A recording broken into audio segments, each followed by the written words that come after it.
Welcome to Ascendant Dawn, an upcoming grand strategy game inspired in parts by games such as the likes of Mount & Blade and Europe Universalis. Before we start, I want to thank the developer for reaching out and providing me with a key to the demo version of the game. Now you guys will be able to play and experience this demo for yourselves starting February 21st, so it's best to keep that date in mind if you happen to like what you see in this particular video. So let us, together, find out what Ascendant Dawn is all about, shall we? Keep in mind that it is still in development, a work in progress, all resting on the shoulders of a solo developer, so any additional feedback you guys may have which could help the developer in making further improvements on their game, you are most welcome to share by leaving a comment down below. I will also leave some links for you in the video description if you want to learn more about it.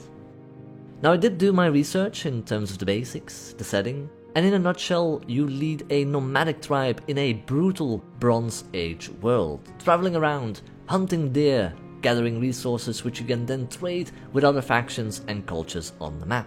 You can also manage your tribe in depth, think of population management mechanics, diplomacy, and more. Eventually you will be able to settle down and found your very own city. So I was able to play the demo, which essentially is the tutorial part of the game, introducing you to the world, its gameplay mechanics, and so on. Considering it is the tutorial, we start out, as you can see, in a scaled down version of the map, which I imagine upon release will be a lot bigger than what we see right now.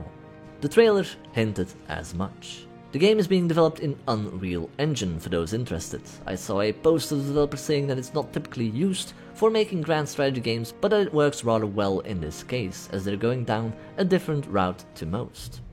So yeah, right off the bat, I noticed a lot of the game is UI based, so pretty much by clicking around the menu and screen, you will be able to discover what each segment provides in terms of information about various gameplay mechanics. Top left, you will have the amount of time you have until you run out of food, along with the overall happiness of your tribe, its era or technology level, and then you have the population. One thing we have to keep in mind is that we are not settlers. We are nomads traveling from one place to another, as we also have cattle with us, so we do need to find fresh pasture for them from time to time.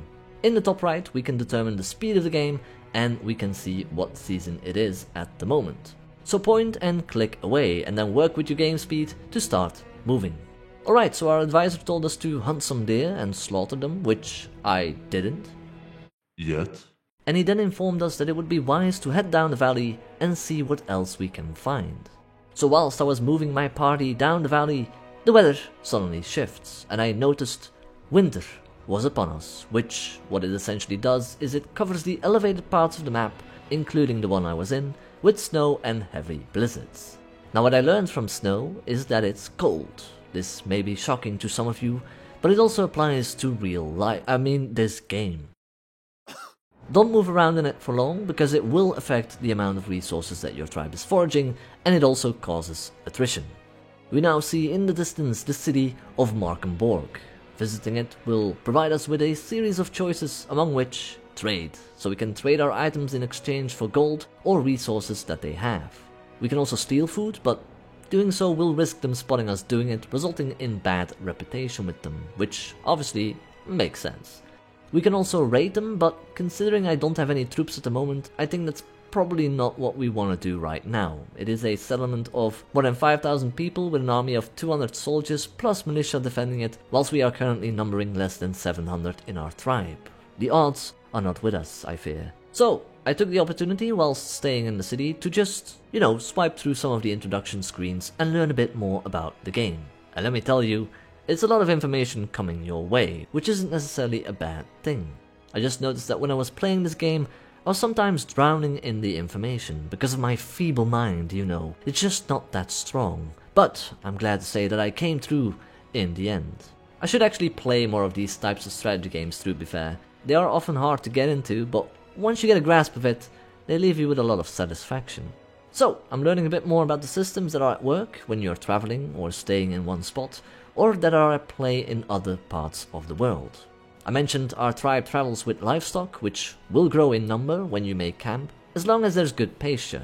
But when you are moving, they can decrease in number. You're losing some here and there as you travel, which obviously makes sense. Camping also allows your tribe to exploit nearby resources. I noticed the resource tiles, they kinda look like this. And when you make camp near them, you are able to exploit that specific resource at a time.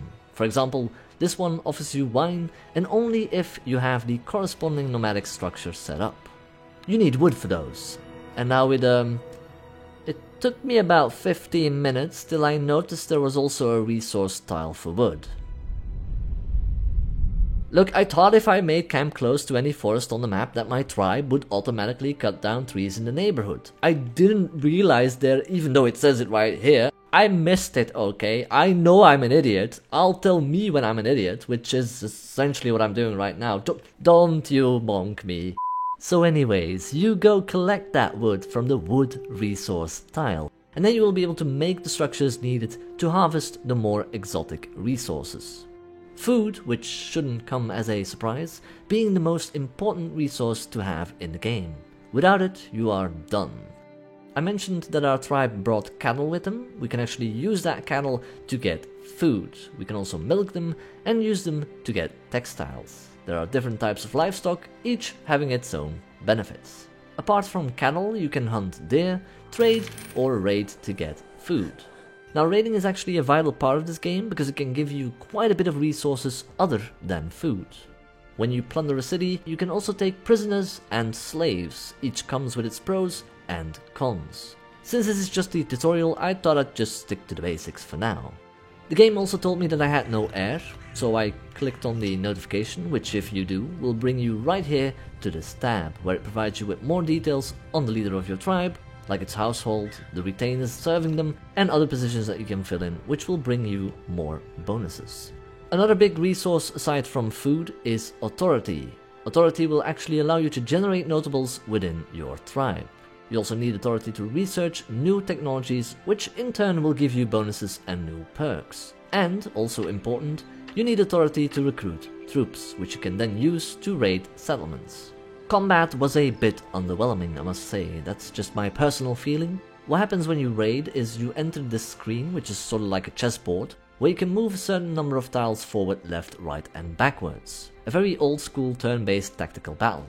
I guess it has a certain charm for those enjoying these types of board games. I just feel like it could definitely use some more interactables on the map, which for the amount of units on the field is too big. It could also use a bit more personality, is that the right word? It feels empty, I think is what I'm trying to say. By making the battlefield smaller, it will leave you room on the sides for possible art designs of the unit that you clicked on, along with, more importantly, their combat statistics, so that the player has more of an idea on how effective their troops may be against the units of the opponent. Now it looks like it's missing that.